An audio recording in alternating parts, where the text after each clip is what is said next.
Meilleurs vœux à tous. Merci beaucoup d'être là aujourd'hui. Donc, c'est le premier webinaire du mois de janvier, le premier d'une série où il y en a plusieurs. Je ne sais pas si vous avez vu d'ailleurs les autres webinaires qui sont prévus pour le mois de janvier.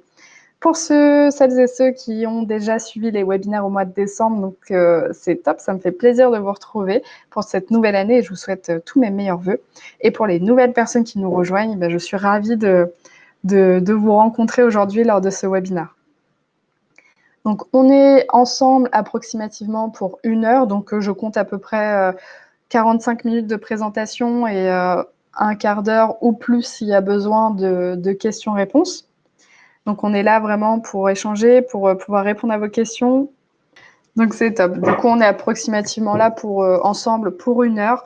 Le but, c'est de voir un petit peu l'univers global de la micro-entreprise, tout ce qu'il faut savoir avant de la créer, mais aussi une fois qu'on l'a créée. Hein, bien sûr, ça peut s'adapter également à des personnes qui sont déjà micro-entrepreneurs. Vous allez peut-être apprendre de nouvelles choses. Donc c'est top. N'hésitez pas à vous présenter un petit peu en commentaire, à dire ce que vous faites, si vous êtes en projet de création d'entreprise ou si vous avez une entreprise déjà que vous avez créée, depuis combien de temps, ce que vous faites, etc. C'est top, on voit qu'en micro-entreprise, c'est ça que j'aime beaucoup, c'est qu'on a vraiment une multitude d'activités possibles et il suffit juste d'avoir l'idée, d'avoir le savoir-faire et après, vous lancez. C'est super simple, surtout quand on est là pour vous aider. Donc, vous n'avez plus qu'à vous concentrer sur vraiment votre cœur de métier. Et ça, c'est ça qui est génial en micro-entreprise. C'est que c'est accessible à tous. Donc, à partir du moment que vous avez une idée qui vous plaît, qui vous anime et que vous vous sentez capable de la développer, tout le reste, ça va suivre assez facilement. Donc, c'est un peu l'objet aujourd'hui du webinaire, c'est de parler justement de tout ce qu'il faut savoir avant de créer sa micro-entreprise. Donc, vous allez voir qu'on va aborder pas mal de sujets. Donc, comme il y a beaucoup de sujets qu'on va aborder, je ne vais pas rentrer en détail à 100% sur chaque thème qu'on va aborder, parce que sinon, on va être ensemble pour toute la journée. Mais justement, c'est pour ça qu'on fait plusieurs webinaires. Donc là, c'est le webinaire un peu global et après, on fait beaucoup de webinaires un peu plus spécifiques à certains domaines. Donc, on en fait sur la multi-activité. D'ailleurs, on en fait un à la fin du mois. Ce mois-ci, on fait beaucoup de webinaires un petit peu plus précis sur des sujets qu'on n'a pas encore abordés, comme les assurances, comme la formation avec le CPF, par exemple. Sur la prospection, donc la partie commerciale. Donc ça, c'est des thèmes qu'on n'a encore jamais abordés et qu'on va faire là sur le mois de janvier. Super, moi je vous propose qu'on démarre. Il est 14h07, on est 55 aujourd'hui, donc c'est génial. Je vous présente le sommaire du jour. Donc, premièrement, je vais me présenter rapidement et présenter Koala ME. En deuxième point, je vais présenter la micro-entreprise d'une manière globale. Qu'est-ce que c'est ? En troisième point, les activités possibles et leurs fonds en micro-entreprise, donc notamment avec la multi-activité par exemple. En quatrième point, les avantages et les inconvénients de la micro-entreprise, car il y a beaucoup d'avantages, mais il y a aussi des inconvénients. En cinquième point, les obligations qu'on a quand on est en micro-entreprise et rapidement comment on peut y répondre. En sixième point, les droits sociaux auxquels vous avez droit quand vous vous lancez en micro-entreprise. Septième point, les aides possibles lorsque vous créez votre micro-entreprise ou dans votre quotidien. En huitième point, les différentes taxes, ce qu'il faut le savoir. Quand vous vous lancez, vous devez être au courant de ces infos-là parce qu'il y a souvent des personnes qui sont surprises de certaines taxes qui arrivent et malheureusement, c'est jamais agréable ce genre de surprise. On aimerait les éviter, donc si on peut être au courant avant, bien qu'on ne puisse pas forcément y remédier, au moins on le sait. Et enfin, en neuvième point, les démarches pour créer une micro-entreprise. Si jamais certains d'entre vous sont en projet, je vais vous expliquer comment on fait pour créer une micro-entreprise. Donc voilà, vous voyez un sommaire assez chargé. C'est pour ça qu'en 1 heure, on va essayer d'aborder tous les points, mais sans trop rentrer vraiment dans chaque petit détail, sauf si vraiment après il y a des questions particulières par rapport à tout ça. Allez, c'est parti. Donc, si vous avez des questions très particulières, vous pouvez les poser pendant la présentation. Il y a certaines questions où parfois, attendez avant de les poser parce que je vais y répondre naturellement dans le support. Mais globalement, j'essaierai de répondre à toutes les questions à la fin de la présentation. Alors du coup, je me présente. Donc moi, c'est Alice Brière. Donc je suis responsable client utilisateur chez Koala ME. Donc maintenant, on va plutôt dire responsable utilisateur car il y a eu une grande nouvelle chez Koala ME. Je vais vous en parler juste après.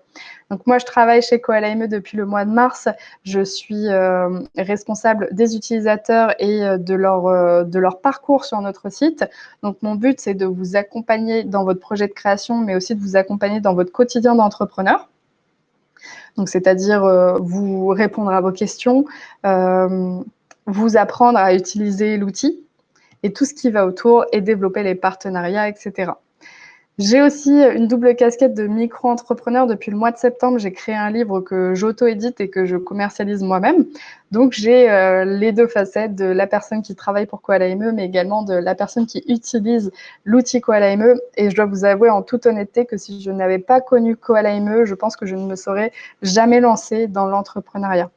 Donc, si je peux partager ce parcours-là que j'ai eu et vous aider à mon tour comme Koala ME m'a aidé, c'est ma mission principale.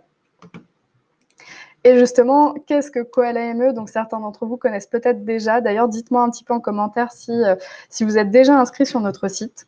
Donc Koala ME, globalement, c'est un site internet aux ressources pour tous les micro-entrepreneurs. Donc vous pouvez trouver un tas d'informations sur notre site qui sont vraiment dédiées à la micro-entreprise. Vous avez également un chat, une petite bulle qui se trouve en bas à gauche de l'écran sur notre site sur lequel vous pouvez communiquer avec nous.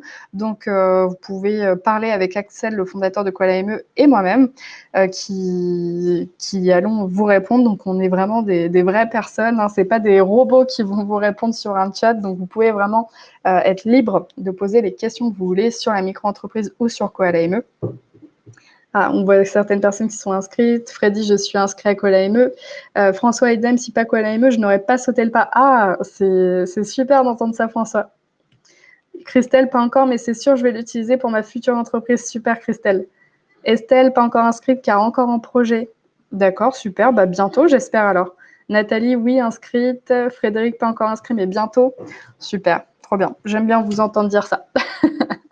Donc, en plus d'être un site web, Koala ME, c'est avant tout un outil de gestion pour tous les micro-entrepreneurs. Donc, c'est une application sur laquelle vous pouvez créer votre profil et gérer l'intégralité de votre micro-entreprise sur la plateforme. Donc, quand je dis l'intégralité, c'est vraiment de A à Z, du devis à la facture jusqu'à la déclaration du chiffre d'affaires. Vous pouvez tout faire.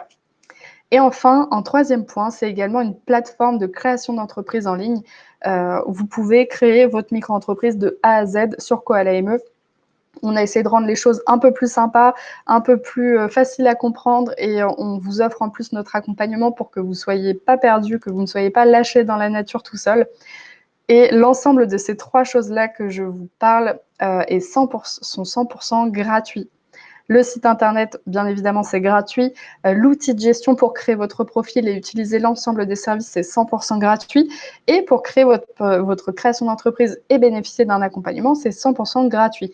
Vous, en tant que micro-entrepreneur, vous n'aurez jamais rien à payer sur Koala ME. Donc comme ça, c'est dit. Parce que je sais qu'en général, on me dit oui, mais il y a peut-être des petits trucs en plus, ou alors c'est limité dans le temps, ou il y a des choses cachées. En fait, on est toujours habitué un petit peu pas à se faire avoir, mais à avoir toujours peur de se dire on a l'impression que c'est gratuit, mais ça ne l'est pas. Là, il n'y a rien de caché, il n'y a pas de petite ligne, il n'y a pas d'astérix, c'est gratuit, tout simplement. Frédéric, est-ce que Koala ME gère le SAV, c'est-à-dire des bons d'intervention de dépannage? Alors oui, si vous parlez de bugs sur votre appli, etc., oui, on les gère, il n'y a pas de souci. Christelle, génial, je vais m'inscrire. Trop bien. Trop bien, trop bien. Je vois les questions d'Elisa aussi, j'y répondrai après. C'est vraiment chouette de proposer tout ça gratuitement. Exactement, Gabriel. Super, merci Jessica. Donc voilà pour la présentation. Maintenant, on va rentrer un petit peu plus dans le vif du sujet. Donc, la micro-entreprise, qu'est-ce que c'est? Donc, globalement, la micro-entreprise, qui s'appelait avant l'auto-entreprise, est un statut de travailleur indépendant qui a été créé en 2008. L'objectif de la création de ce statut par l'État français était justement de faciliter l'accessibilité à l'entrepreneuriat et de faciliter aussi les démarches de création. Car comme vous l'avez peut-être déjà vu, si vous vous êtes déjà créé, créer une micro-entreprise, c'est relativement simple et en plus, c'est gratuit. C'est pour ça que nous, chez Koala ME, on a décidé aussi de le faire gratuit. Donc voilà pour la présentation, enfin, le terme, la définition globale de la micro-entreprise, à savoir qu'on entend encore un petit peu le terme auto-entreprise, auto-entrepreneur. C'est un terme qui peut être encore utilisé parce que même sur les sites officiels de l'URSSAF, on l'utilise. Mais normalement, le nouveau terme, c'est micro-entreprise et ça depuis 2016. Donc voilà, vous pouvez dire les deux, mais normalement, c'est plutôt micro-entreprise. Donc nous, on communique en parlant de micro-entrepreneur. Et donc la micro-entreprise, comme je vous disais, c'est un groupe d'entreprises qui fait partie du grand groupe de l'entreprise individuelle. Et l'entreprise individuelle, par définition, c'est une entreprise où vous êtes tout seul. Donc à ne pas confondre avec une société. Donc une entreprise individuelle, vous êtes tout seul. Pour la micro-entreprise, le patrimoine de votre entreprise est confondu avec votre propre patrimoine. Donc vous faites une seule et même entité. Il n'y a pas de personne morale. Vous êtes une personne physique qui possède une entreprise. Ensuite, en micro-entreprise, on peut exercer des activités commerciales, des activités artisanales, des activités en profession libérale et des activités en agent commercial. Ça, par rapport au détail des activités, je vais y revenir juste après dans les slides.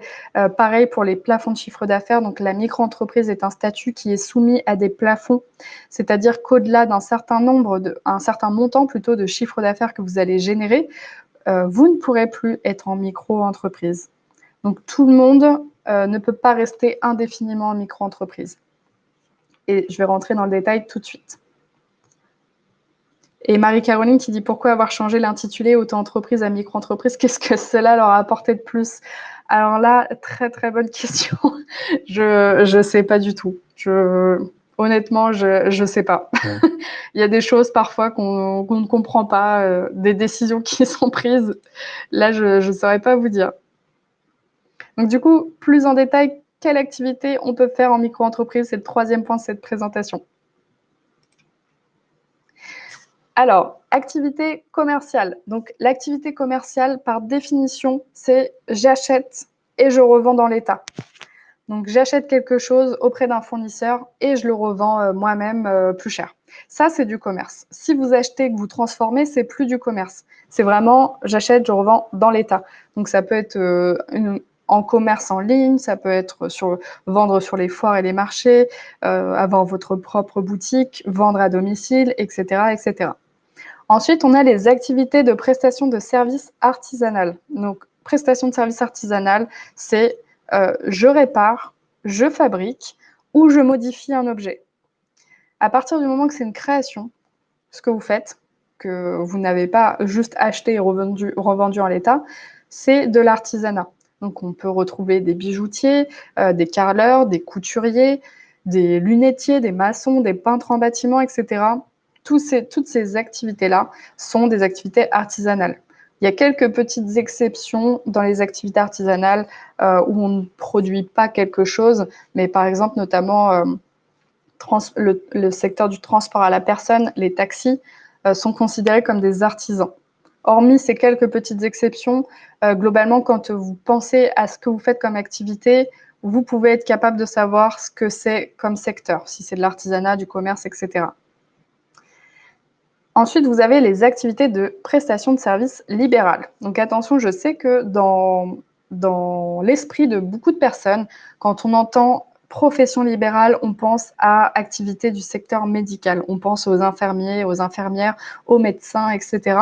Mais pas forcément. La profession libérale, c'est vraiment le fait de produire un service d'une production intellectuelle. Donc, c'est-à-dire que ce que vous vendez n'est pas palpable. C'est quelque chose d'intellectuel. C'est du conseil, c'est de la correction, ça peut être être interprète, ça peut être écrivain public, ça peut être formateur, coach, etc., etc. Ça peut être aussi être infirmier, infirmière, être psychologue, par exemple. Donc, tout ce qui est du conseil, de la formation, de l'accompagnement, ce sont des activités du service libéral. Et enfin, dernier secteur, l'activité d'agent commercial. Donc, quand on est agent commercial, on vend un produit ou un service pour le compte d'une entreprise. Donc, par exemple, ce qu'on peut trouver bien souvent, c'est dans les agents immobiliers, dans le secteur de l'immobilier. Un agent immobilier peut être indépendant en agent commercial. il vend pour le compte de l'agence immobilière qui met à disposition des biens à vendre. Et vous êtes payé en commission, généralement, commission sur les ventes que vous produisez. Nathalie, le tatoueur est en libéral. Ouais, je dirais plutôt artisan, un tatoueur. Parce qu'un tatoueur, il offre pas seulement un service de faire un tatouage à quelqu'un, mais il crée quelque chose. C'est un peu comme de l'art. Donc, je dirais plutôt artisanal. Marie-Caroline, Paralyte est une activité des gens commerciales apparemment. J'ai cru voir passer un petit message que c'était de la revente de bougies, si je comprends bien. Alors oui, après, il y a des petites différences avec le marketing de réseau. Ça dépend exactement ce que c'est. Mais vous pouvez être considéré comme VDI, donc vendeur à domicile. Je ne me souviens plus ce que ça veut dire exactement. Mais après, c'est vrai que là, je ne répondrai pas forcément aux questions de... Je sais que quand je parle de ça, il y a souvent beaucoup de personnes qui me disent « Est-ce que ça c'est quoi comme activité? Ça, c'est quoi ?» etc. En fait, c'est tellement complexe. Il faut savoir exactement l'objet de votre activité, comment ça va se passer, comment vous allez le vendre, pour pouvoir être capable de dire ça c'est de l'artisanat, ça c'est du libéral, etc. Donc pour les questions comme ça, je vous laisserai venir vers moi, on en parlera en individuel sur le chat. Lise, la profession d'infirmière est réglementée, peut-on être en micro? Oui, tout à fait, vous pouvez être en micro-entreprise en tant qu'infirmière en libéral. Pour une activité d'auto-édition, quand on se comporte comme un éditeur traditionnel avec un stock, quel code APE choisir? Comment faudra-t-il déclarer BNC ou BIC? Le décret d'août 2020 change-t-il la donne? Alors, pour une activité d'éditeur traditionnel où vous auto-éditez votre produit, que vous avez un stock que vous revendez, pour le coup, ça peut paraître un petit peu comme une exception, mais vous êtes considéré comme un commerçant. Même si certes c'est vous qui créez votre livre, donc on pourrait se dire que vous êtes un artisan, mais non, vous êtes un commerçant car vous achetez du stock à votre fournisseur que vous revendez plus cher. Même si le stock provient de votre intellect, c'est vous qui l'avez créé. François qui dit VDI, vendeur, démonstrateur indépendant. Merci François, je l'avais plus. Frédéric, une profession non réglementée peut-elle être aussi en micro-entreprise médecine douce? Oui, tout à fait. En micro-entreprise, vous avez des professions réglementées. Donc, quand j'entends profession réglementée, ça veut dire que vous êtes obligé de justifier d'un diplôme ou au moins d'une expérience professionnelle pour pouvoir l'exercer. Donc, il y a des activités réglementées et des activités qui ne sont pas réglementées. Je passe à la suite concernant les seuils par activité. Donc, comme je vous disais, en micro-entreprise, vous avez des seuils sur lesquels, à partir du moment que vous les atteignez, il va se passer quelque chose. Donc, vous avez deux seuils. Vous avez le seuil de TVA. Donc, c'est-à-dire qu'en dessous de ce seuil-là, par définition, en micro-entreprise, vous n'êtes pas concerné par la TVA. Mais au-delà de ces seuils, vous êtes obligé d'être assujetti à la TVA. Et vous avez des seuils de chiffre d'affaires. Donc, ça veut dire que en dessous de ces seuils-là, vous pouvez rester en micro-entreprise. Au-delà, vous êtes obligé de changer de statut.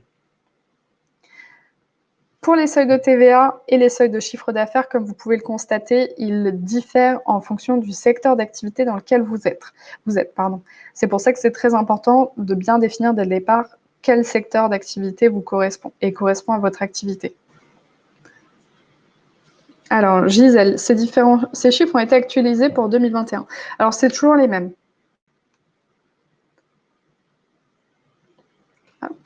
Donc, comme vous pouvez voir, par exemple, pour le secteur commercial, donc c'est le secteur où on a les plus gros seuils, tout simplement parce qu'on estime qu'en commerce, comme on achète pour revendre, on a forcément beaucoup d'achats de matières premières pour générer du chiffre d'affaires. Donc, c'est pour ça que les seuils sont beaucoup plus élevés, beaucoup plus souples.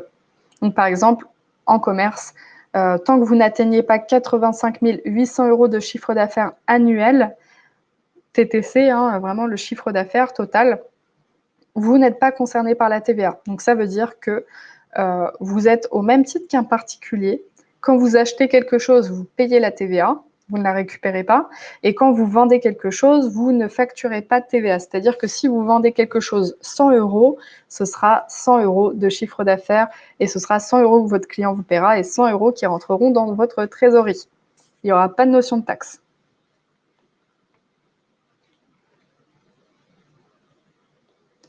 Alors, je regarde s'il y a des petites questions. Alors, je les vois vos questions. Si j'y réponds pas, c'est que j'y répondrai à la fin. J'essaie de répondre s'il y a des questions vraiment qui parlent du sujet de là tout de suite. François, a-t-on le droit à plusieurs statuts, plusieurs activités? Je vais en parler dans la slide juste après. Maxime, je pensais que l'on passe en TVA quand on dépasse le seuil de chiffre d'affaires, mais ça a changé peut-être depuis le changement de seuil de chiffre d'affaires. Oui, après, vous avez une notion de chiffre d'affaires à ne pas dépasser si vous ne voulez pas être concerné par la TVA. Donc, c'est le même principe. C'est juste qu'avant, effectivement, on ne pouvait pas être micro-entrepreneur et être concerné par la TVA parce que si on atteignait le seuil, il y avait uniquement un seuil de chiffre d'affaires qui était beaucoup plus bas. Donc, on était obligé de passer sur un autre statut, tandis que maintenant, on peut être micro-entrepreneur et être concerné par la TVA. Je passe à la suite sur la multi-activité. Je vois qu'il y a plein de questions, c'est top. J'essaierai d'y répondre après. Je m'excuse pour la petite ligne rouge webinaire du mardi 8 décembre. J'ai pas fait attention, j'aurais dû la supprimer. C'est une erreur de ma part, donc n'y prêtez pas attention. Alors, multi-activité, justement, ça rejoint un petit peu une question que j'ai vue passer de François. Donc, est-ce qu'on peut avoir plusieurs activités en micro-entreprise? Alors, la réponse est oui. Vous pouvez avoir autant d'activités que vous le souhaitez et dans tous les secteurs d'activité si vous le souhaitez. Donc, vous pouvez être artisan et commerçant, vous pouvez être commerçant et profession libérale, vous pouvez être artisan et agent commercial, vous pouvez vraiment tout faire et vous pouvez très bien avoir 5 activités dans votre activité commerciale et 3 activités dans votre activité artisanale. Vraiment, en micro-entreprise, c'est ça qui est génial, c'est que vous êtes vraiment libre de faire tout ce que vous voulez.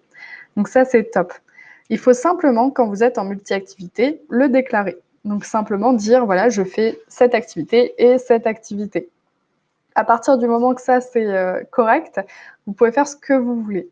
Après, au niveau de vos déclarations de chiffre d'affaires, Gaël qui dit pourtant on garde le même siret. Oui, Gaël, en micro-entreprise, vous n'avez qu'une seule entreprise qui vous est liée. Comme je vous disais tout à l'heure, l'entreprise individuelle est une entreprise qui est liée à votre personne. Vous ne pouvez avoir qu'une seule entreprise à vie. Mes collègues qui font des bêtises. Vous ne pouvez avoir qu'une seule entreprise à vie. Donc, même si vous faites 50 activités, vous n'aurez qu'un seul numéro de tirette.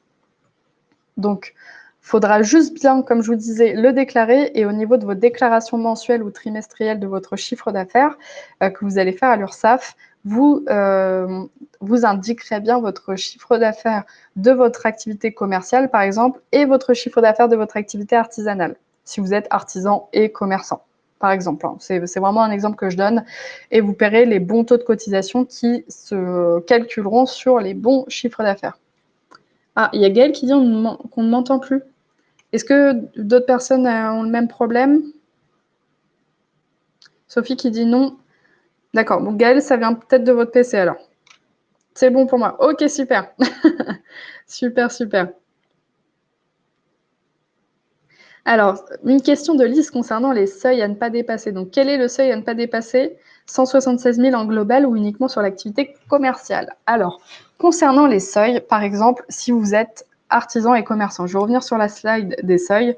Donc, vous êtes artisan et commerçant. Donc, le seuil de chiffre d'affaires en commerce, c'est 176 200 € et le seuil pour l'artisanat, c'est 72 500 €. Donc, comment faire quand je suis artisan et commerçant? Quel est le seuil que je dois prendre en compte? Je pense que c'était ça la question et c'est une très bonne question car effectivement, c'est un calcul qui peut être un peu compliqué, mais vous allez voir, ça ne l'est pas du tout. Au final, quand vous êtes en multi-activité, vous devez définir quelle est votre activité principale. Donc, si vous êtes artisan et commerçant, vous devez d'ores et déjà, à la création ou après, dire c'est mon activité artisanale qui est principale par rapport à l'activité commerciale qui est secondaire. Et l'activité principale, c'est l'activité qui va vous générer le plus de chiffre d'affaires. Jusqu'ici, tout va bien. On dit qu'on est artisan et commerçant et que notre activité principale, c'est l'artisanat. Alors, les conditions de dépassement de seuil sont les suivantes. Il y a 2 cas. Premier cas, il ne faut pas que votre chiffre d'affaires global de vos 2 activités dépasse le seuil de l'activité principale. Je vais donner un exemple, ce sera plus simple à comprendre. Vous êtes artisan, c'est 72 500 € le seuil, et vous êtes commerçant également. Vous avez fait 20 000 € de chiffre d'affaires sur votre activité commerciale, et vous avez fait 50 000 €, 60 000 € sur votre activité artisanale. Donc on pourrait se dire, je ne dépasse pas le seuil de l'artisanat et je ne dépasse pas le seuil commercial. Mais si on fait 60 000 € plus 20 000 €, on est à 80 000 € au total. Donc quand on cumule les deux, on dépasse le seuil de l'activité principale. Donc vous avez fait 80 000 € de chiffre d'affaires dans vos deux activités confondues. Donc vous avez dépassé le seuil.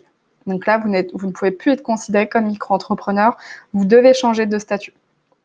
Et deuxième chose, c'est indépendamment des deux activités, chacune d'entre elles ne doit pas dépasser son propre seuil. Quand on reprend toujours le même exemple d'un artisan et d'un commerçant, si un artisan fait 5 000 € de chiffre d'affaires dans son activité commerciale et 80 000 € de chiffre d'affaires dans son activité artisanale, vous avez dépassé au moins un des deux seuils. Donc, dans tous les cas, vous n'êtes plus considéré comme micro-entrepreneur. J'espère que c'est assez clair, parce que c'est vrai que c'est des notions qui sont assez compliquées. Dites-moi si c'est OK pour vous. Alors, Alain, par contre, le service à la personne ne permettrait pas la multi-activité, si j'ai bien compris. Oui, tout à fait. Le service à la personne est une activité un petit peu à part, et vous ne pouvez pas être en multi-activité dans le cas où vous êtes dans le service à la personne. Nathalie qui dit c'est très clair, c'est OK, c'est très clair. OK, super, bon. C'est toujours un peu compliqué d'expliquer ces notions-là, surtout que là, je n'avais pas d'exemple sous la main à vous montrer. Donc, tant mieux si c'est OK, mais justement, à la fin du mois, je ne sais plus la date exacte, je fais un webinaire dédié spécialement à la multi-activité. Donc là, on rentrera à 100% dans le détail. Donc voilà pour la multi-activité. Je passe à la suite. Donc on est au quatrième point, avantages et inconvénients de la micro-entreprise. Donc micro-entreprise, quels sont les avantages? J'en ai déjà parlé un petit peu au fil de la présentation. Donc déjà, la déclaration de début d'activité, donc c'est-à-dire la création d'entreprise, est gratuite. Donc certes, sur certains sites internet, c'est payant. Certes aussi, si vous passez par la Chambre des métiers, c'est payant. Mais normalement, vous pouvez tout créer gratuitement. Ensuite, deuxième point positif, on obtient un numéro de SIRET. Donc on est un véritable entrepreneur, on est une véritable entreprise. Ensuite, troisième point, et on vient de l'aborder, on peut être en multi-activité et c'est super simple de l'être. Vous n'avez pas de multitude démarches administratives pour déclarer une autre activité si jamais vous souhaitez faire plein de choses différentes. C'est hyper simple à faire et ça se gère aussi hyper simple, surtout si vous utilisez Coal-AME. Ensuite, tout ce qui est comptabilité et administratif, tout est simplifié et allégé, ce qui fait que vous n'êtes pas obligé de prendre un expert comptable. Donc ça, déjà, c'est une source d'économie et une source d'ennui en moins, certainement. Donc voilà pour les avantages. Dites-moi d'ailleurs si vous en voyez d'autres. Si vous voyez d'autres avantages, n'hésitez pas à les dire en commentaire. Estelle, pourquoi pas de multi-activité avec le service à la personne? Je chercherai l'information. Je ne suis pas sûre qu'il y ait une raison particulière, mais là, pour le coup, je ne saurais pas vous dire, Estelle. Maxime, l'activité principale, c'est selon l'activité qui fait le plus de chiffre d'affaires. Tout à fait, Maxime, c'est ça.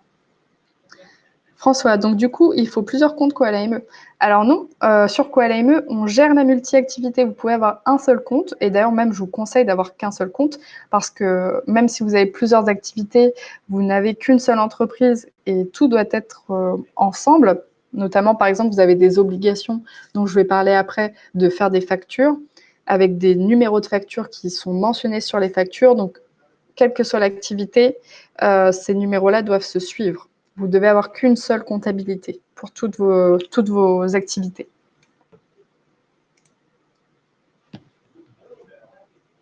Christelle, en avantage, je pense, le cumul chiffre d'affaires et chômage. Effectivement, ça, c'est un très gros avantage. Je devrais l'ajouter pour les prochaines fois. C'est vrai qu'en micro-entreprise, on peut cumuler son chiffre d'affaires et son chômage. Donc ça permet d'avoir une sécurité pour tester son projet et pour, en cas de difficulté, si on n'a pas trop d'activité pendant une période, si vous êtes bénéficiaire du chômage, vous avez la possibilité de pouvoir compter dessus pour pouvoir continuer à vivre. Et avec le RSA aussi, François. François, ça veut dire que le nom sera le même. Oui, tout à fait. Vous pouvez donner qu'un seul nom à votre entreprise. Alexandre, et si on ne sait pas encore laquelle de nos activités fera le plus de chiffre d'affaires, on pourra modifier plus tard. Oui, vous pourrez modifier plus tard. Marie-Caroline, oui, c'est cumulable avec la micro-entreprise, normalement. Je passe à la suite. Je relirai les questions, je lirai les questions après, il n'y a pas de souci. Les inconvénients. Donc, les inconvénients qu'on peut voir, celui qui ressort le plus souvent dans la micro-entreprise, c'est le fait que les cotisations que l'on paye tous les mois ou tous les 3 mois sont calculées sur le chiffre d'affaires. Donc, petit aparté, le chiffre d'affaires, c'est l'argent total que vous encaissez. C'est l'argent que payent vos clients. Le chiffre d'affaires, c'est-à-dire que si vous vendez une prestation 100 €, votre chiffre d'affaires, c'est 100 €. Même si vous avez engagé 30 € pour pouvoir faire cette prestation, ou alors que vous avez vendu quelque chose 100 €, que vous avez acheté 50 €, votre chiffre d'affaires, c'est 100 €. Donc, les cotisations, elles sont basées uniquement sur ce chiffre-là. On ne prend pas en compte les dépenses ni les charges. Donc, dans certains cas, dans certaines activités, ça peut être contraignant. Si vous avez beaucoup de charges, beaucoup de dépenses pour pouvoir exercer votre activité, les cotisations peuvent être trop élevées pour vous parce que vous allez, entre guillemets, artificiellement avoir un gros chiffre d'affaires. Mais pour autant, ça ne veut pas dire que vous allez gagner beaucoup d'argent puisque vous allez avoir beaucoup de dépenses engagées. Et donc, malgré tout, vous allez quand même payer beaucoup de cotisations comme si vous gagniez beaucoup d'argent. Je ne sais pas si vous me suivez. Ça rejoint aussi le deuxième point, pas de prise en compte des charges, donc on ne peut pas décharger des choses ou autres. Pas d'obligation de prise en compte des dépenses, donc ça rejoint un petit peu, mais là c'est plus d'un point de vue personnel pour vous. Vous n'êtes pas obligé de prendre en compte vos dépenses et ça pour moi c'est un inconvénient parce que du coup beaucoup de micro-entrepreneurs prennent fortement à la légère leur entreprise et la gestion de leur entreprise et donc ne savent pas où ils vont. Et on a déjà vu des micro-entrepreneurs qui ont l'impression de faire du chiffre parce qu'ils ont du chiffre d'affaires, mais ils ne prennent pas en compte leurs dépenses. Et donc, c'est problématique parce que dans ces moments-là, on va droit dans le mur. Si on ne sait pas où on va, on ne sait pas combien on gagne réellement. Et enfin, dernier point, une entreprise individuelle, par définition, on est tout seul, donc on peut se sentir isolé et il n'y a pas forcément d'accompagnement, sauf avec Koala ME.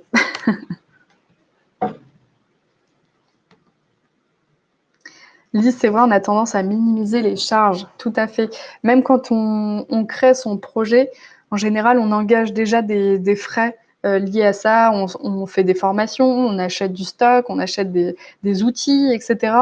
Et on ne le prend pas en compte, en fait. Enfin, je dis on, mais beaucoup de personnes ne le prennent pas en compte.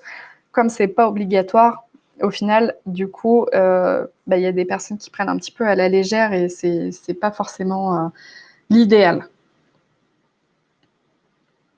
Christelle, désolée, je n'étais pas claire. Peut-on cumuler sans limite de montant de chiffre d'affaires et du chômage? Alors, pour le chiffre d'affaires et le chômage, il y a deux choses. Donc, si vous avez créé votre entreprise avant d'être au chômage, vous aurez le droit de cumuler chômage et chiffre d'affaires jusqu'à un montant maximum de votre revenu moyen. En fait, il faut garder à l'esprit que le but de Pôle emploi, c'est pas que vous gagnez moins, c'est pas que vous gagnez plus non plus. C'est de juste vous garantir un train de vie identique ou presque au moment où vous aviez une activité professionnelle. Donc, vous ne pouvez pas cumuler à l'infini chiffre d'affaires. Si par exemple, vous avez droit à 1 500 € de chômage et que vous faites 3 000 € de chiffre d'affaires, vous ne cumulerez pas les deux. Parce que si vous avez le droit à 1 500 € de chômage, c'est que votre revenu moyen qui a été calculé, je vais peut-être dire des bêtises parce que je ne suis pas une pro là-dessus, mais on va dire qu'il est 2 000 €. Mais en gros, le but, c'est juste que vous puissiez aller jusqu'au revenu moyen qui a été calculé pour vous calculer vos droits. Donc ça, c'est dans le cas où vous avez créé votre micro-entreprise avant d'être au chômage.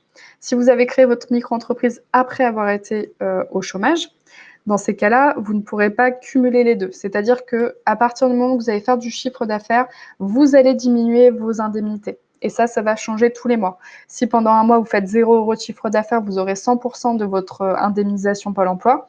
Mais si un mois, vous avez par exemple habituellement droit à 1 500 € de chômage et que vous faites 500 € de chiffre d'affaires, et ben vous aurez 1 000 € de chômage au lieu de 1 500. Le but, c'est que ça se cumule. Donc, on peut avoir l'impression de travailler pour rien, mais il faut savoir que dans le cas que je viens de vous donner de 1 500 € qui se transforment en 1 000 € parce que vous avez fait du chiffre d'affaires, les 500 € qui ne vous ont pas été donnés ce mois-ci seront transformés en nouveaux jours de droits acquis. Donc, c'est pas forcément perdu. François Koala, je n'aime que toi. Ça peut être un slogan, ouais. Alexandra, dans les avantages, possibilités de cumul d'une activité salariée et de la micro. C'est vrai, c'est un très bon avantage, je les note. Je me les note. Alexandre, pardon.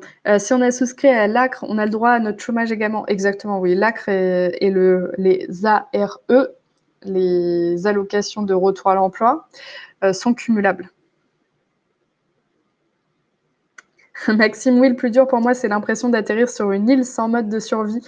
Mais donc, sans accompagnement, ça demande du temps à s'y retrouver. Mais maintenant, c'est plus facile car l'accompagnement est là. Exactement, Maxime. Estelle, et oui, c'est normal car les dépenses de formation pour réaliser son projet sont faites avant la création de la micro. Alors, comment faire? Faut-il tout prendre en compte dès le départ? Mais je serai déficitaire dès le premier temps. Oui, exactement. Moi, personnellement, pour vous donner mon cas personnel, quand j'ai créé ma micro-entreprise au mois de septembre, et ben, au début, j'étais déficitaire, je n'avais rien vendu, mais j'avais déjà engagé des frais. Donc, sur Koala ME, dans mon livre de compte, j'ai renseigné toutes les dépenses que j'avais faites. Et comme ça, je savais déjà, quand j'allais dans mon tableau de bord, que j'étais à moins quelque chose et qu'il fallait que je fasse au moins plus cette somme-là pour être au moins à zéro et être au moins rentable. Enfin, commencer en tout cas à être rentable. Donc oui, vous pouvez le faire de toute façon. La prise en compte des charges et des dépenses, c'est pour vous que vous le faites et uniquement pour vous. Donc c'est vous qui voyez comment ça vous semble logique de le faire et comment ça vous avantage. Vous n'aurez pas de compte à rendre dessus. Donc pas de stress à ce niveau-là. J'avance parce que je vois que le temps tourne. On est déjà ensemble depuis 40 minutes. Ça passe vite. Enfin, pour moi, en tout cas, j'espère que pour vous, ça passe vite aussi. J'espère que vous n'en avez pas marre de m'entendre parler. Donc, j'avance un petit peu. On est au 5e point, sachant qu'on a 9 points. Donc là, les obligations qu'on a en tant que micro-entrepreneur. Donc, les obligations légales. Lise qui dit non, pas du tout, Mar. Merci, Lise, ça me rassure. Et Alexandra, oui, ça passe vite, très bien expliqué. Merci, Alexandra, ça fait plaisir. Donc, les obligations légales d'un micro-entrepreneur, premièrement, c'est faire des factures. Alors, vous devez faire des factures en certaines circonstances. Je vais vous les expliquer tout de suite. Si votre client est un particulier, vous devez faire des factures dès que le montant de votre prestation ou de ce que vous vendez est supérieur à 25 €. Dès que quelque chose qui est supérieur à 25 €, vous le vendez, il faut une facture. Ça, je sais qu'il y a beaucoup de micro-entrepreneurs qui ne le font pas, mais si vous avez un contrôle ou autre, vous devez justifier par une facture toutes vos recettes d'un montant supérieur à 25 €. Et si votre client est un particulier, toujours, hein, et qu'il demande une facture, quel que soit le montant, même si c'est pour 1 € ou 2 €, vous devez lui fournir une facture. À partir du moment que le client demande une facture, vous devez en fournir une. Et les factures doivent être faites en 2 exemplaires, une pour vous, une pour votre client. Donc pareil, même si votre client, au contraire, ne veut pas de facture, il n'en a pas besoin, vous devez quand même en avoir une pour vous si le montant dépasse 25 €. Autre cas de figure, votre client est un professionnel et dans ces cas-là, vous devez lui faire une facture, quel que soit le montant. De toute façon, il vous le demandera dans tous les cas. Alors François, facture avec TVA ou pas? Alors non, du coup, comme en micro-entreprise, vous n'êtes pas concerné par la TVA de base, hein, si vous n'avez pas atteint les seuils, vous ne faites pas du tout figurer de notion de TVA sur vos factures. C'est vraiment des factures qui sont assez simples, qui doivent respecter des règles quand même, mais qui sont assez simples avec juste le montant. Il n'y aura pas de notion de montant hors taxe et de montant TTC. Mais si vous allez sur Koala ME, essayez de faire une facture quand vous n'êtes pas assujetti à la TVA et vous verrez directement à quoi ça ressemble. Ensuite, deuxième obligation, tenir un livre de recettes. Donc un livre de recettes, c'est un registre dans lequel on doit faire figurer toutes les recettes que l'on a gagnées avec son entreprise. Donc c'est le moyen de faire figurer aussi les recettes qui n'ont pas nécessité de facture, donc toutes les recettes d'un montant inférieur à 25 €, mais également, ça peut paraître doublon, mais de faire mentionner également les recettes qui ont été l'objet de factures. Donc, avoir des factures ne suffit pas comme justificatif, vous devez avoir un livre de recettes obligatoirement. Donc, j'encaisse mon client, je marque comme payé sa facture, si je lui ai fait une facture, et en plus, je note dans mon livre de recettes la recette que je viens de gagner de la part de ce client. Si vous faites vos factures sur Koala ME, à partir du moment où vous marquez comme payé votre facture, il y a une ligne qui s'ajoute dans votre livre de recettes sans que vous n'ayez rien à faire. Ensuite, troisième point, faire ces déclarations de chiffre d'affaires. Donc ça, évidemment, c'est une obligation. On doit déclarer son chiffre d'affaires tous les mois ou tous les 3 mois. La période, c'est vous qui la choisissez. Dès le départ, quand vous créez votre micro-entreprise, c'est vous qui décidez si vous voulez être en mensuel ou en trimestriel. Et enfin, quand on déclare son chiffre d'affaires, c'est pour payer des cotisations. Sauf si vous avez fait 0. Si vous avez fait 0 de chiffre d'affaires, vous devez quand même le déclarer, mais vous ne payerez rien. Ça aussi, ça peut être un avantage de la micro-entreprise. Si je gagne rien, je paye rien. Alors, j'ai des petites questions. François, d'où la nécessité de noter exonéré de TVA. Oui, vous avez une mention quand même, une mention légale qui doit apparaître sur vos devis et factures. Même si vous n'êtes pas concerné par la TVA, vous devez noter TVA non applicable à l'article je ne sais plus combien du CGI. Freddy, si je fournis les matériaux mais que je ne prends aucun bénéfice dessus, je dois quand même facturer et les déclarer dans mon chiffre d'affaires. Alors Freddy, si vous vendez des matériaux dans le cadre de votre activité mais que vous ne faites pas de bénéfice dessus, que c'est simplement vous l'achetez à votre fournisseur pour le fournir à votre client, dans ce cas-là, c'est une notion de frais de débours. Donc les frais de débours, ce sont des frais qu'on engage au nom de notre client et qu'on avance, mais qu'on ne doit pas renseigner dans son chiffre d'affaires, puisqu'au final, vous ne faites pas d'argent dessus. Donc, vous allez sinon gonfler artificiellement votre chiffre d'affaires et payer plus de cotisations pour rien. Anne-Claire, recette égale CA. Oui, recette égale chiffre d'affaires. François, j'achète du matériel avec TVA et je revends sans TVA. Oui, tout à fait. Vous êtes comme un particulier, il faut vous dire ça. Quand vous n'êtes pas concerné par la TVA, c'est comme un particulier. Quand vous achetez quelque chose 10 €, vous le payez 10 €. Et si vous revendez 15, vous faites 5 € de bénéfice, mais il n'y a pas de notion de TVA. Gaël Koala propose un livre de recettes. Oui, on va même un peu plus loin que le livre de recettes. On propose un livre de comptes et qui pourra même se remplir tout seul grâce à la synchronisation bancaire. Renaud, les déclarations se font auprès de l'URSSAF. Oui, les déclarations sont à faire sur le site de l'URSSAF ou prochainement à l'échelle nationale, vous pourrez le faire sur le site Koala ME. On a un partenariat officiel avec l'URSSAF qui vous permettra de déclarer votre chiffre d'affaires directement depuis votre profil Koala ME. François, donc tous nos achats devraient passer en débours. Alors non, pas forcément. Les frais de débours, c'est plus adapté aux artisans. Par exemple, un plombier, vous lui donnez un chantier de refaire votre salle de bain. Lui, il facture que sa main-d'œuvre, ou il peut facturer tout, hein, mais après, c'est à lui de voir comment il s'organise. Mais s'il décide de facturer que sa main-d'œuvre, par exemple, il vous prend un total de 5 000 € pièces et main-d'œuvre, mais lui, sa main-d'œuvre, ça représente 2 000 €. Au final, les 3 000 € restants, c'est que de l'achat de matériel. Si c'est le cas et qu'il les a bien payés 3 000 € sans faire de bénéfice dessus, il peut les faire passer en frais de débours et déclarer que 2 000 € dans son chiffre d'affaires. Mais du coup, ce n'est pas adapté à toutes les activités, les frais de débours. Valivant, excusez-moi si j'écorche le prénom. Quand on vend des plats cuisinés dans un food truck, doit-on faire une facture à chaque client? Alors ouais, là c'est des cas qui sont très complexes parce qu'on s'imagine bien qu'on ne peut pas faire de facture à tous ses clients. C'est juste impossible, c'est comme les gens qui font les marchés, on ne peut pas faire de facture à tous ses clients.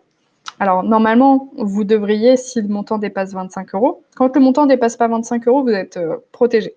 Si ça dépasse 25 €, il y a quand même une tolérance pour ce genre d'activité-là, mais vous devez quand même renseigner les recettes dans votre livre de recettes. Elsa, le partenariat de Koala ME avec l'URSSAF est-il effectif pour les DOM ou pas encore? Il le sera d'ici 1 ou 2 mois. Parce que pour le moment, on n'est que sur 3 régions test. On n'est que sur Île-de-France, Rhône-Alpes et Champagne-Ardenne. Freddy, tout quoi LME est entièrement gratuit. Oui, tout quoi LME est gratuit. Alors François, je crée par exemple un mobilier. Je suis architecte d'intérieur designer. Je fais fabriquer par un artisan et je revends le meuble à mon client avec ma marge. J'ai du mal à me situer. Alors, si c'est pas vous qui fabriquez, enfin vous situez par rapport au secteur d'activité peut-être, François, parce que si c'est pas vous qui fabriquez et que vous achetez à un artisan qui fabrique pour vous, selon ce que vous lui avez donné, mais malgré tout, c'est vous qui avez conçu les plans, si je comprends bien. C'est un peu compliqué. François, comme je disais, sur ces questions-là, on en parlera plutôt en individuel, parce que c'est vrai que c'est toujours des notions qui sont pas évidentes, car ça nécessite de prendre en compte beaucoup de facteurs. Alors, je passe à la suite. Donc là, on était dans les obligations légales. Là, on va aborder les obligations indispensables. Donc attention, ce ne sont pas des obligations légales, c'est ce que vous devez faire pour pérenniser votre entreprise. Donc premièrement, entretenir sa relation client. Et pour entretenir sa relation client, il faut que vous ayez du temps à y consacrer. Et c'est pour ça que chez Koala ME, on vous propose de gagner du temps pour que vous ayez plus de temps pour ces choses-là. Ensuite, tenir un livre de compte. Donc, comme je vous disais tout à l'heure, chez Koala ME, vous avez le livre de recettes, mais on a décidé d'aller plus loin que ça et de proposer un livre de compte. Et dans le livre de compte, contrairement au livre de recettes, on peut renseigner ses recettes, mais aussi ses dépenses. Ensuite, en troisième point, piloter son entreprise. Et pour piloter son entreprise, il faut être capable d'avoir des statistiques, de savoir où est-ce qu'on va et de savoir combien on gagne réellement. Et ça se fait grâce au tableau de bord qu'on propose sur Koala ME. Ensuite, dernier point qui est évident, mais c'est avoir du temps pour se consacrer à son activité. Il faut consacrer du temps à ce qui nous apporte de la valeur ajoutée. Donc là, l'administratif, sauf dans certains cas, c'est pas votre cœur de métier, ça peut plus être un frein qu'autre chose, d'où notre motivation à créer un outil pour vous faciliter la vie de ce côté-là. Enfin, sixième point, les droits sociaux.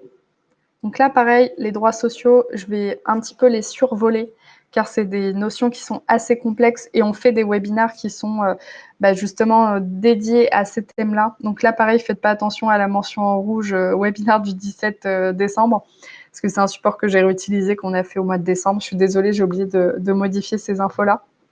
Donc voilà, je vais assez les survoler. Si vous avez des questions très particulières dessus, soit on y répond à la fin si on a encore un peu de temps, mais ça fait déjà 52 minutes qu'on est ensemble et il reste encore quelques petites choses à voir.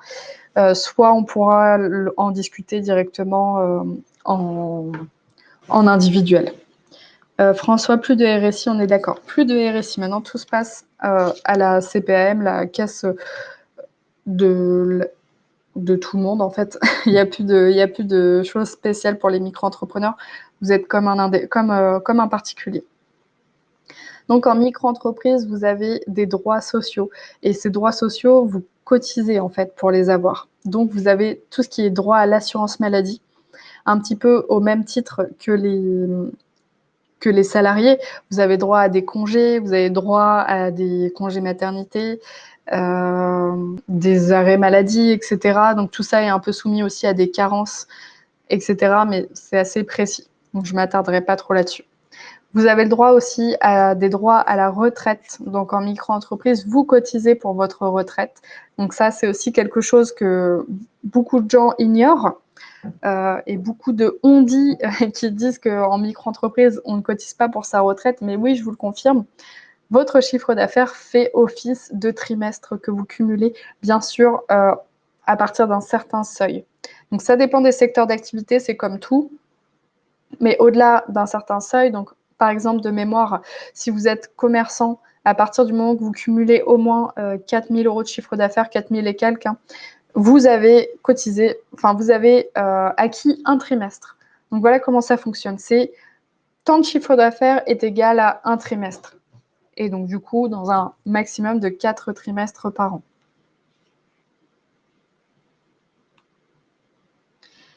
Gaëlle, peux-tu nous donner les grandes lignes du droit à la retraite? Alors oui, du coup, là, comme j'ai dit, au final, le droit à la retraite se calcule en fonction du chiffre d'affaires que vous allez faire et du secteur d'activité dans lequel vous êtes.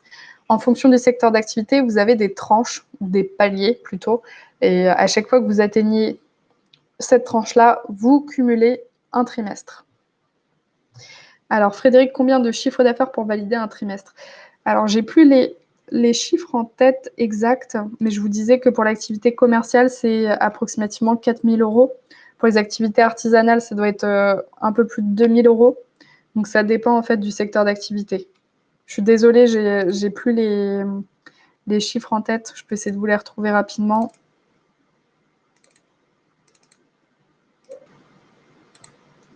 Voilà. Alors, quand on est commerçant, pour valider un trimestre, il faut faire 4 137 € de chiffre d'affaires.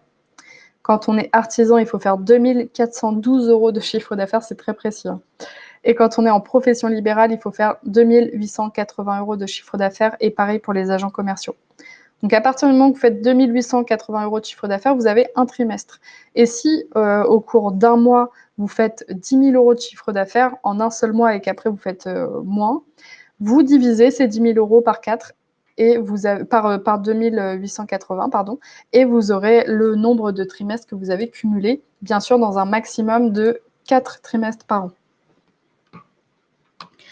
Alors Gaëlle, où peut-on se renseigner sur les chiffres? Alors, tout simplement en nous posant la question, pardon, ou en cherchant sur Internet. Je passe à la suite. Les aides possibles quand on est en micro-entreprise. Donc globalement, les aides, François qui dit on l'a vu, il a voulu se faire discret, mais en fait, pas du tout.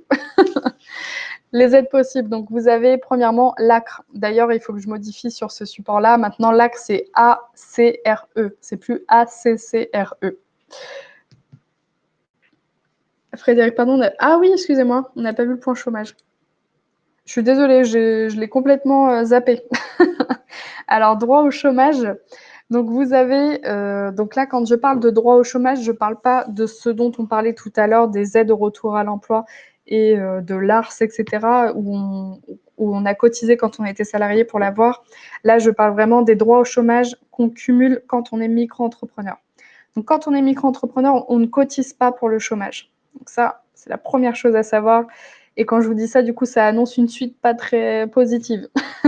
Donc, sur le papier, quand vous êtes en micro-entreprise, il y a certaines conditions auxquelles vous pouvez répondre et bénéficier d'un petit peu de chômage, mais c'est globalement très compliqué de toucher le chômage quand on est en micro-entreprise. Donc, globalement, il y a 3 conditions pour pouvoir avoir le chômage après sa micro-entreprise. Donc, c'est d'avoir eu un jugement de liquidation judiciaire ou un redressement judiciaire. Donc ça, déjà, c'est assez rare en micro-entreprise. Enfin, la deuxième condition, c'est d'avoir fait un bénéfice annuel de 10 000 € minimum pendant l'année. Donc déjà, si vous avez fait 10 000 € de bénéfice annuel minimum, c'est encore plus rare que vous soyez en redressement judiciaire. Et en plus, on parle de bénéfice, alors qu'en micro-entreprise, il n'y a pas de notion de bénéfice, il n'y a qu'une notion de chiffre d'affaires. Mais pour calculer ce qu'on appelle le bénéfice, ça va être un forfait, ça va être forfaitaire en fonction de votre secteur d'activité. C'est-à-dire que, par exemple, si vous êtes commerçant, on va vous dire, si vous avez fait 20 000 € de chiffre d'affaires, on va estimer que vous avez fait 10 000 € de bénéfices. Que ce soit vrai ou faux, peu importe, c'est forfaitaire. Donc, il faut avoir fait au moins 10 000 € de bénéfices. Donc, c'est pas évident d'être en redressement judiciaire si on a fait 10 000 € de bénéfices. Et enfin, c'est 800 € par mois maximum pendant 6 mois. Donc voilà les droits auxquels vous avez droit quand vous êtes micro-entrepreneur et que votre activité s'arrête et que de base vous n'aviez pas de droit au chômage. Vous pouvez, si vous respectez ces 2 conditions-là, avoir un petit peu de chômage. Mais c'est assez rare pour en profiter. Maxime, et en d'autres termes, le chômage, on se le crée. C'est un peu ça, oui. Alexandra, vaut mieux pas compter sur les droits au chômage et le soutien de l'État en micro, en fait. Ouais, alors pour ça, effectivement, mais ça s'explique, entre guillemets, par le fait qu'on ne cotise pas pour le chômage, contrairement à lorsqu'on est salarié, notre chômage, on paye pour pouvoir l'avoir en cas de besoin. Là, en micro-entreprise, on ne paye pas. Mais c'est pour ça que vous avez des droits à la retraite et des droits à l'assurance maladie, parce que là, pour le coup, les cotisations que vous allez payer tous les mois ou tous les 3 mois vont vous permettre d'acquérir ces droits. Stéphanie, et pour la formation professionnelle? Oui, et la formation professionnelle, pareil, vous cotisez tous les mois ou tous les 3 mois, en même temps que vos cotisations pour la formation professionnelle. Et du coup, vous avez des droits qui vous sont ouverts aussi, un petit peu au même titre que les salariés, c'est-à-dire que vous avez une sorte de cagnotte qui se cumule, sauf que là, pour le coup, vous ne pouvez pas vraiment faire les formations que vous souhaitez. Vous avez, vous devez en tout cas demander l'autorisation de certains organismes pour pouvoir avoir droit au chômage. Donc ça dépend de votre secteur d'activité. Par exemple, si vous êtes commercial, c'est auprès de l'AGESIF qu'il faut voir. Donc vous voyez avec eux pour savoir combien vous avez droit et si cette formation est éligible ou non. Donc c'est un peu moins libre. Mais d'ailleurs, c'est lundi prochain, si je ne dis pas de bêtises, on fait une webconférence justement sur le CPF et la formation. Donc on va vraiment rentrer dans le détail de tout ça. Alors du coup, je vous précise la date. C'est le mardi 19 janvier. On fait une formation avec Live Mentor, qui est un de nos partenaires, avec qui on va parler du CPF, des droits au chômage, des droits à la formation et aux formations professionnelles. Freddy, est-ce qu'il existe des assurances privées pour cotiser au chômage? Oui, bien sûr, il en existe. Après, je ne suis pas très calée sur ce sujet-là. Pour vous, est très cher apparemment, ouais. C'est ce que j'osais pas le dire, François. Valivan, assurance maladie. Oui, ça j'en ai parlé juste avant. Nathalie, où pouvons-nous retrouver toutes les dates de formation? Je vous enverrai un mail après la présentation pour vous donner toutes les dates. Je passe à la suite. Donc, les aides possibles. Donc, vous avez l'ACRE. Donc, l'ACRE, ce n'est pas une aide financière, c'est une exonération partielle de cotisation. Donc, c'est-à-dire que lorsque vous êtes éligible à l'ACRE, donc il faut répondre à certains critères, certains critères, vous avez une réduction de 50% du montant de vos cotisations pendant 1 an. Donc, avant, c'était 3 ans l'ACRE. Maintenant, c'est 1 an. Donc, pendant 1 an, vous payez 50% de moins de cotisation. Ensuite, vous pouvez cumuler micro-entreprise et prime d'activité. Donc, je sais qu'il y a beaucoup de micro-entrepreneurs qui ne pensent pas à faire la demande, mais vous pouvez le faire. Ça se fait sur le site de la CAF.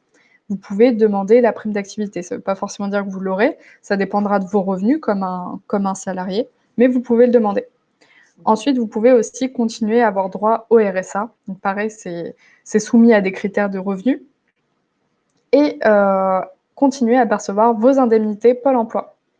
Il y a 2 formes d'indemnités Pôle emploi. Donc, vous avez les ARE, donc les aides au retour à l'emploi, qui vous permettent de maintenir vos indemnisations mensuelles, ou vous avez l'ARS, donc l'aide aux repreneurs ou créateurs d'entreprises, qui vont vous permettre d'obtenir une partie de votre Pôle emploi, une partie de vos droits Pôle emploi, donc 45%, sous forme de capital versé en 2 fois. C'est-à-dire qu'on va calculer 45% de vos droits total au chômage et on va vous les donner en 2 fois.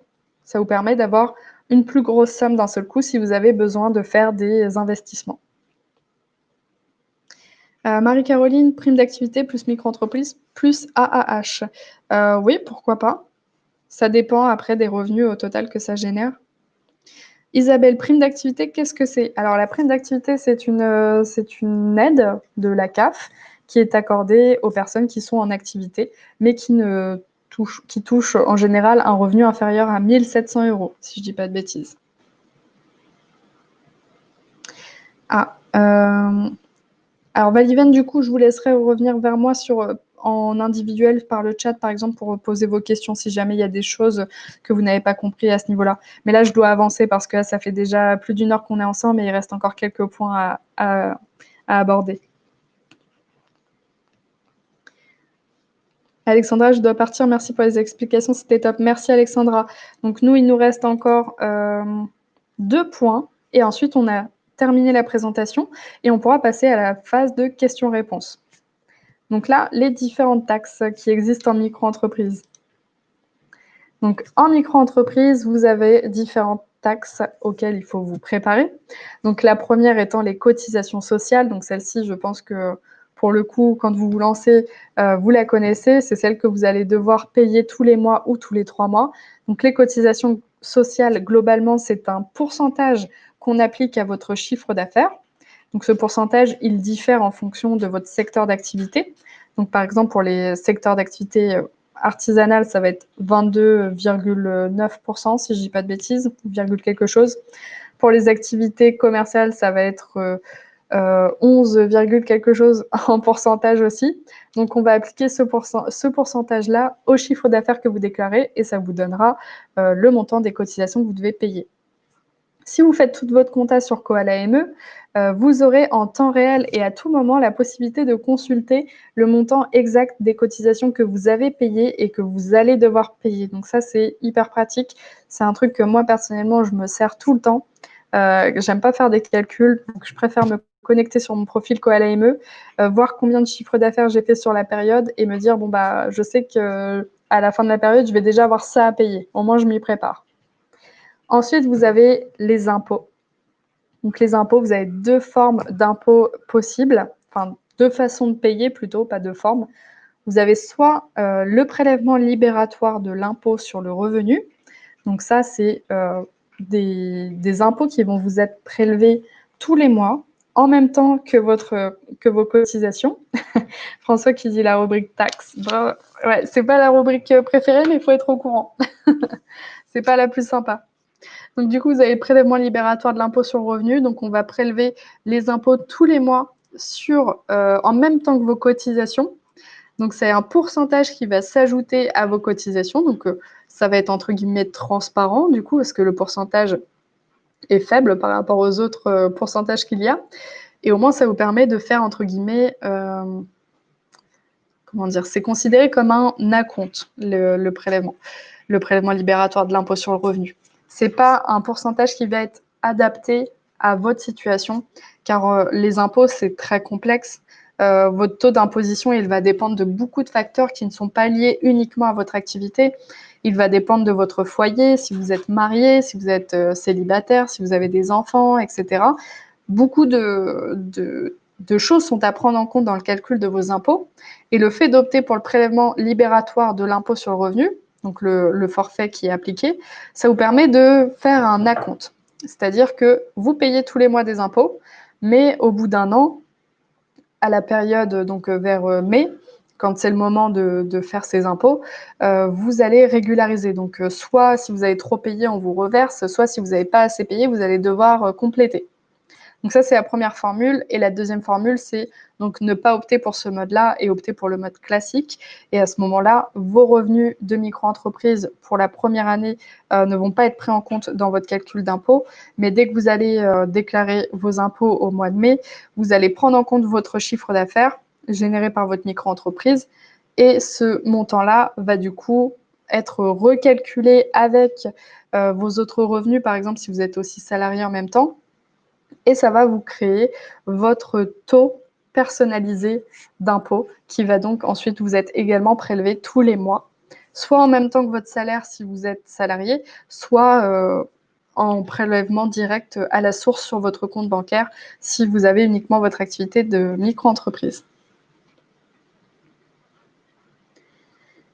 Frédéric, quel pourcentage de cotisation pour les professions libérales? Alors, c'est de l'ordre de 22% et quelques, j'ai plus le taux exact. Ouais, je vois que c'est quelqu'un à côté de moi qui me dit oui. C'est 22, quelque chose, je sais plus exactement.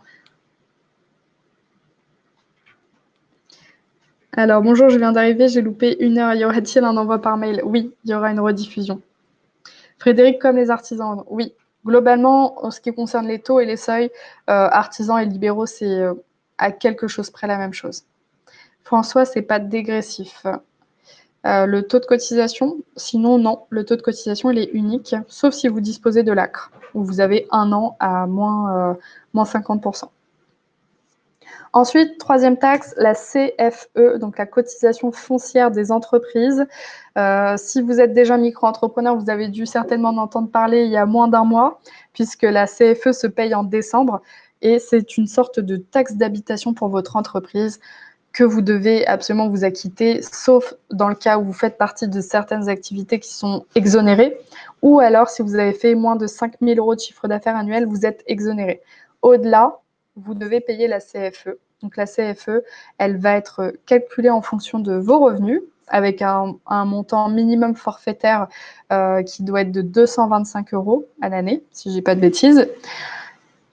Et ce montant peut augmenter, enfin peut être plus important en fonction de l'endroit où votre entreprise est domiciliée et en fonction également de vos revenus.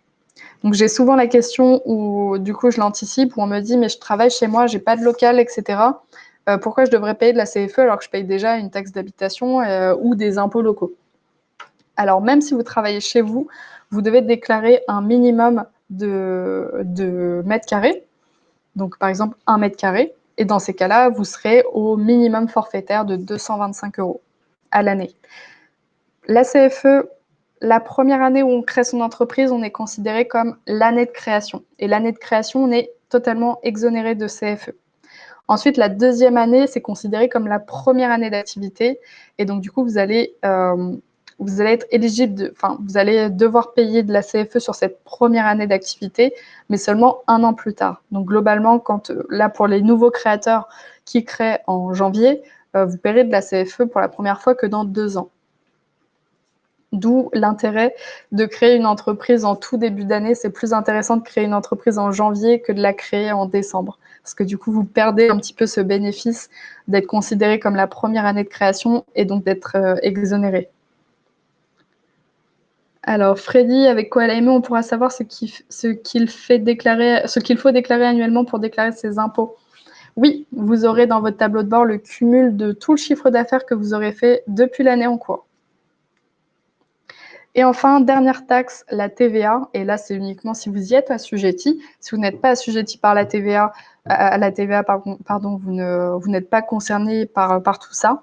Mais c'est une taxe à prendre en compte à partir du moment où vous dépassez les seuils. Vous devenez concerné par la TVA, donc vous allez récolter de la TVA auprès de vos clients et vous allez déduire de la TVA de vos achats. Donc, en fonction de ça, la TVA, ça peut être qui tout double. Ça peut soit être gagnant pour vous, donc vous pouvez gagner de l'argent grâce à la TVA, ou ça peut être perdant, vous pouvez perdre de l'argent, entre guillemets, vous pouvez devoir être amené à payer de la TVA. C'est-à-dire que si vous récoltez plus de TVA que vous n'en déduisez, vous aurez à en donner. Après, tout ce qui est calcul de la TVA, c'est assez complexe. Si vous êtes assujetti à la TVA, dans votre profil Koala.me, vous pouvez le mentionner. Et à ce moment-là, on gère justement cette balance entre la TVA que vous avez récoltée et la TVA que vous allez déduire.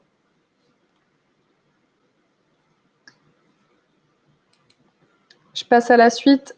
Dernier point de cette présentation. Comment créer une micro-entreprise? Donc là, je vous ai fait un petit tableau où je vous présente justement les 2 façons de faire. Donc, soit de le faire soi-même sur Internet, parce que dans tous les cas, maintenant, il faut aller sur Internet, ou alors se rendre à la CCI ou à la CMA, mais dans ces cas-là, vous allez payer, ou alors être accompagné par Koala.me. Je vous ai fait un petit peu le comparatif. Donc, quand on fait soi-même, où est-ce qu'on doit où est-ce qu'on doit se rendre pour créer sa micro-entreprise? Donc, vous devez soit vous rendre sur le site Auto-entrepreneur URSSAF si vous êtes commerçant ou en profession libérale et remplir le formulaire, etc. Télécharger vos justificatifs. Soit, si vous êtes artisan, vous rendre sur le site CFE Métier et pareil, remplir le formulaire et télécharger vos justificatifs. Chez Koala.me, quel que soit votre secteur d'activité, vous pouvez créer votre entreprise sans problème. On accepte tout le monde. Ensuite, concernant le tarif, quand vous faites vous-même, c'est gratuit, mais vous n'avez pas d'accompagnement. Et si vous souhaitez un accompagnement, globalement, en général, c'est entre 80 et 110 € la création. Quand vous passez par Koala.me, c'est 100% gratuit, même avec un accompagnement. Du coup, ça rejoint la ligne d'en dessous, l'accompagnement. Donc, si vous faites vous-même, oui, vous êtes accompagné en formule payante. Et chez Koala.me, c'est gratuit pour tout le monde. Ensuite, en ce qui concerne les délais de traitement, donc là, j'entends les délais à partir au bout de combien de temps je peux recevoir mon SIRET. Donc là, ils sont identiques car nous, on passe également par les services officiels pour pouvoir créer votre entreprise. Donc, il n'y a pas de délai supplémentaire à passer par Koala ME. Et ensuite, formation à l'installation. Est-ce que vous pouvez bénéficier justement d'une formation à l'installation? Il y a quelques années encore, c'était obligatoire avant de créer sa micro-entreprise. Maintenant, ça ne l'est plus. Donc, quand vous faites vous-même sur demande, vous pouvez bénéficier d'une formation, mais c'est payant, donc à la CCI ou à la CMA. Chez Koala ME, on vous fait une formation à l'installation de votre comptabilité sur Koala ME. Donc, vous avez une petite formation de 30 minutes à peu près, en individuel et une en collective. Alors Frédéric, vous m'avez inscrit à la Chambre des métiers, je vous en remercie, je vais bientôt recevoir mon SIRET. Donc du coup, à compter de la date où on l'a envoyé, il faut compter 3 à 4 semaines. Ludivine, je pensais que c'était plus rapide le délai de traitement. Puis-je commencer à démarcher en étant en attente d'affiliation URSSAF, sachant que mon début d'activité est le 4 janvier? Oui. Alors, même si vous n'avez pas reçu votre numéro de SIRET, Ludivine, vous pouvez commencer à exercer votre activité à partir du moment où vous avez dépassé la date à laquelle vous avez indiqué que vous débutez votre activité. Donc, pas de souci, vous pouvez même faire des factures, vous pouvez encaisser du chiffre d'affaires, etc. Et c'est pour ça aussi d'ailleurs que la première cotisation, elle a lieu que 90 jours après. C'est justement pour prendre de la marge, parce qu'ils savent bien que si vous êtes en mensuel, vous n'aurez pas votre chiffre, vous n'aurez pas généralement votre SIRET en un mois. Renaud, peut-on anticiper et créer sa micro-entreprise avant de vendre? Oui, justement. Justement, parce que si vous vendez quelque chose et que vous n'êtes pas en micro-entreprise, bah, c'est considéré comme du travail dissimulé. Donc oui, vous devez créer votre entreprise avant de vendre. Mais à partir du moment où vous avez créé votre entreprise et que vous avez indiqué une date de création, à partir de cette date, même si vous n'avez pas votre SIRET, vous pouvez vendre. Gaëlle, si on souhaite faire des modifications d'activité sur son numéro de SIRET existant, est-ce généralement pris en charge gratuitement par Koala ME? Alors nous, on ne s'occupe pas de la modification. On s'occupe de la création, mais on ne s'occupe pas de la modification. Ça, c'est à faire depuis le fichier, enfin depuis le PDF URSSAF qui s'appelle, enfin URSSAF, je dis des bêtises, enfin c'est un CERFA qui s'appelle P2, P4. Par contre, les modifications sont payantes. Julie, j'ai commencé les démarches sur auto-entrepreneur URSSAF alors que je vais être artisan. Est-ce un problème? Alors normalement, vous ne pouvez pas aller jusqu'au bout. Quand vous commencez les démarches sur le site de l'URSSAF et que vous indiquez un secteur d'activité qui semble être un secteur d'activité artisanale, normalement, il vous indique qu'il faut que vous vous rendiez sur le site du CFE métier.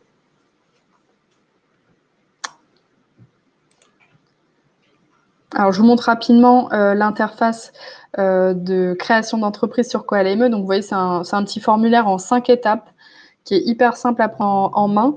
On a tout fait pour que ce soit le plus ludique possible avec plein d'infos et avec toujours la petite bulle de chat présente en bas à gauche de l'écran pour que vous puissiez poser vos questions si vous en avez pendant le processus.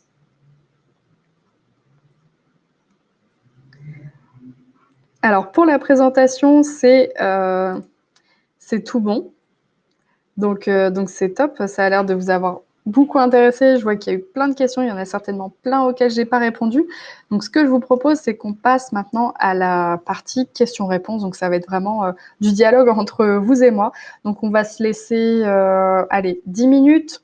Je sais que j'aurai pas le temps forcément de répondre à toutes les questions, mais si jamais il y a des questions auxquelles je n'ai pas le temps de répondre, faites un petit copier-coller, vous nous les notez sur le chat, sur le site, et comme ça, on vous répond en individuel juste après la présentation. Alors, je vais prendre des questions. Je vais remonter un petit peu tout en haut, voir s'il y a des questions que j'ai loupées. Alors, Elisa, bonjour, j'ai plusieurs questions. Si on travaille à domicile, y a-t-il une obligation d'avoir une assurance pour couvrir les biens qu'on fabrique ou les stocks? Alors, vous n'avez pas d'obligation, après, c'est recommandé, mais hormis l'assurance responsabilité civile, vous n'avez pas d'obligation d'assurance, sauf sur certaines activités.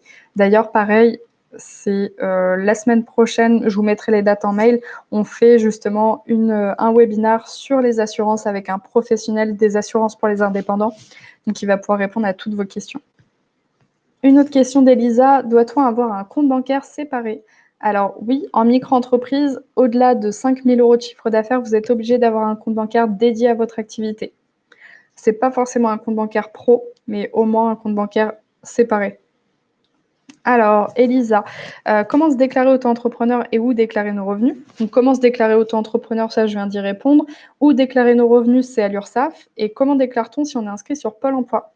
Donc, sur Pôle emploi, comme un chercheur de travail, vous devez vous actualiser tous les mois en indiquant du coup le chiffre d'affaires que vous avez fait sur la période. Et ça va comme ça recalculer vos droits systématiquement. Alors Gaëlle, si l'on souhaite embaucher un contrat d'apprentissage, je ne peux plus rester en micro-entreprise. Alors oui, il y a rien, enfin non, au contraire, il y a rien qui vous empêche en micro-entreprise d'embaucher un stagiaire, un apprenti ou un salarié. C'est simplement que c'est peut-être pas forcément le statut le plus adapté parce que vous allez avoir beaucoup de charges. Mais d'un point de vue légal, vous avez le droit de le faire. Alors, Sandrine, les charges sont-elles prises en compte par les impôts? Alors non, vos charges ne sont pas prises en compte par les impôts. Par les impôts. Aucune charge n'est prise en compte par les impôts, enfin dans la micro-entreprise. On va prendre uniquement votre chiffre d'affaires. Alexandre, je me suis inscrit comme photographe, vidéaste, artisan avec l'outil Koala dans le menu déroulant, mais je souhaite également vendre des formations en ligne. Pourrais-je passer en micro-entreprise mixte ou faut-il tout recommencer?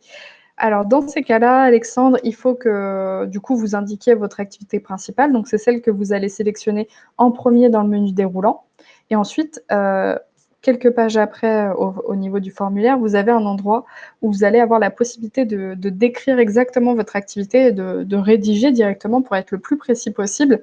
Et à ce moment-là, vous pouvez préciser que vous faites une autre activité de formation en ligne également. Donc, si ce n'est pas fait, vous embêtez pas à tout refaire, vous m'envoyez un petit message, moi je pourrais l'ajouter sur votre CERFA, il n'y a pas de souci. Si vous l'avez déjà fait, tant mieux. Alors Renaud, pour l'auto-édition, est-ce que c'est désormais assimilé au statut d'artiste-auteur? J'ai lu des infos contradictoires à ce sujet.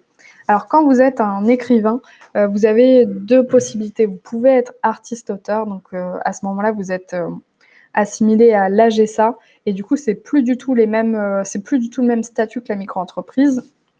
Mais dans ces cas-là, c'est quand vous êtes rémunéré sous forme de droit d'auteur ou de note d'auteur.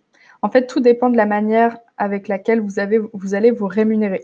Si par exemple, vous faites des livres, par exemple, Renaud, vous écrivez des livres, vous les faites imprimer et vous les revendez et le fruit de cette revente, c'est l'argent que vous gagnez.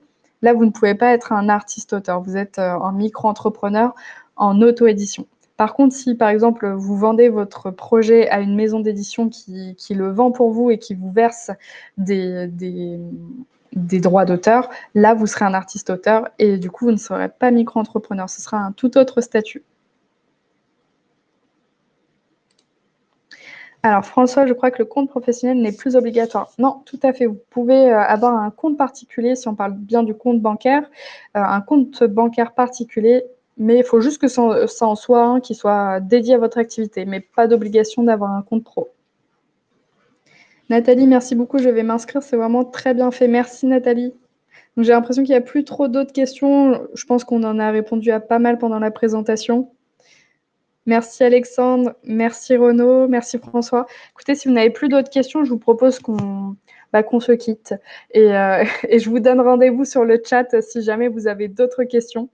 En tout cas, je vous remercie énormément pour votre présence et pour votre participation. C'était très dynamique grâce à vous. Donc, c'est top. Donc, n'hésitez pas à poser toutes vos questions sur le chat si vous en avez d'autres. Et n'hésitez pas à créer votre compte sur Koala ME et me donner votre retour. C'est 100% gratuit, ça ne vous engage à rien. Donc, allez-y. Et n'hésitez pas également à parler autour de vous. Je pense que ça pourra que faire plaisir à votre entourage si vous avez des personnes micro-entrepreneurs dans vos connaissances. Donc n'hésitez pas. Marie-Caroline, du coup, je vous laisse me poser la question sur le chat concernant tout ça. On va terminer là. Et je vous souhaite une très belle journée. Je vais vous envoyer un mail juste après avec les liens pour vous inscrire aux autres webinars, ainsi que les liens pour nous rejoindre sur Facebook, etc.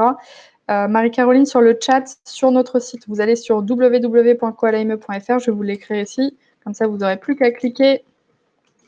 Vous avez une petite bulle de chat en bas à gauche de l'écran sur laquelle vous pouvez nous poser vos questions. Merci Alice, très bien présentée. Je reviens vers vous par le chat car j'ai 2 questions. Pas de souci, je vous dis à tout de suite et à bientôt. Très bonne journée. Au revoir.